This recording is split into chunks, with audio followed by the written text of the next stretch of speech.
So this video is in continuation with my previous video which was on diabetic retinopathy. उस video में हमने discuss करा था कि डायबिटिक रेटिनोपैथी के रिस्क फैक्टर्स क्या होते हैं और किन लोगों को स्क्रीनिंग कराना चाहिए।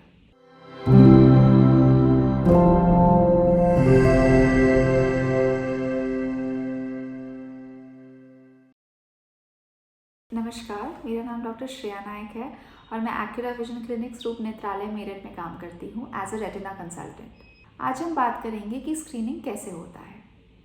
तो जैसे ही आप किसी रेटिना स्पेशलिस्ट के पास जाएंगे रेटिना दिखाने के लिए, यूजुअली एक डायलेटिंग ड्रॉप डाला जाता है और फिर पूरा रेटिना देखा जाता है।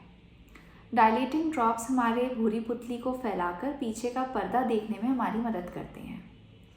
इन डायलेटिंग ड्रॉप्स के बाद 3 से 4 घंटे आपको पास का थोड़ा धुंधला दिखता है, तो घबराइएगा मत अगर डायलेशन के बाद आप पास का मोबाइल या कुछ नहीं पढ़ पा रहे हैं। तो ये 3 to 4 आवर्स में अपने आप ठीक हो जाता है। अगर आपके रेटिना कंसल्टेंट को कुछ लगा कि कभी कोई डायबिटीज़ के चेंजेस हैं, तो कुछ इन्वेस्टिगेशंस करी जाती हैं जिसके बारे में आज हम बात करने वाले हैं। तो सबसे पहला इन्वेस्टिगेशन जो यूजुअली डायबिटिक रेटिनोपैथी पेशेंट्स में हम कराते हैं वो है OCT या फिर ऑप्टिकल कोहेरेंस टोमोग्राफी। आपने CT स्कैन का तो नाम सुना ही होगा। वो बेसिकली कट सेक्शंस देता है हमारे बॉडी के। सिमिलर कॉन्सेप्ट में OCT भी आँखों के लेयर्स, आँखों के रेटिनल लेयर्स का कट सेक्शन देता है। रेटिना है तो बहुत ही पतला सा टिश्यू, बट उसके अंदर भी 10 लेयर्स है जो कि माइक्रोनिक लेवल पे लेयर्स हैं।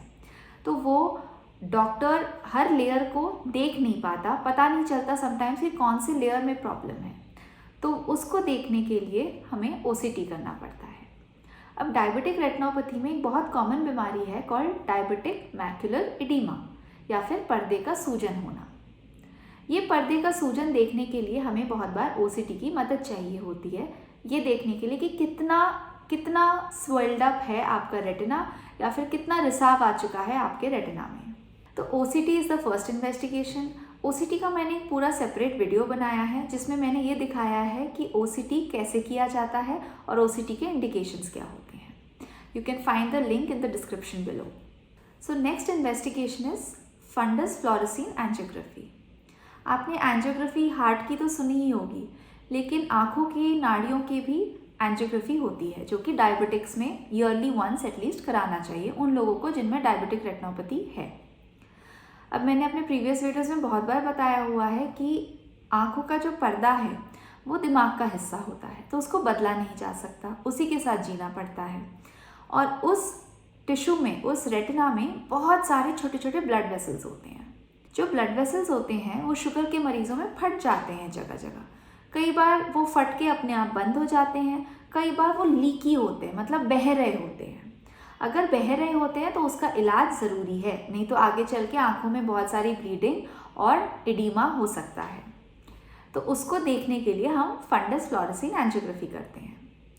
फंडस फ्लोरेसेंस एंजियोग्राफी में हम करने से पहले हम यूजुअली KFT ऑर्डर करते हैं, किडनी फंक्शन टेस्ट, क्योंकि जो फ्लोरेसेंस डाई हम यूज़ करते हैं वो थ्रू किडनी पास होती है। अगर FFA करने से पहले आपकी किडनीज़ में प्रॉब्लम है तो हम बोलते हैं कि पहले किडनी के डॉक्टर को दिखाइए और फिर आगे का देखेंगे कि कर सकते हैं कि नहीं कर सकते हैं। अगर आपकी किडनी पैरामीटर्स नॉर्मल है तो हम फंडस फ्लोरेसेंस एंजियोग्राफी करते हैं और देखते हैं कि कौन सी नाड़ियाँ हैं जो ख़राब हो गई हैं। अगर बहुत सारी लीकी ब्लड वेसल्स हैं तो उसको लेज़र द्वारा सील करा जा सकता है। सील करने के लिए जो लेज़र प्रोसीजर किया जाता है वो बहुत ही पेनलेस प्रोसीजर होता है।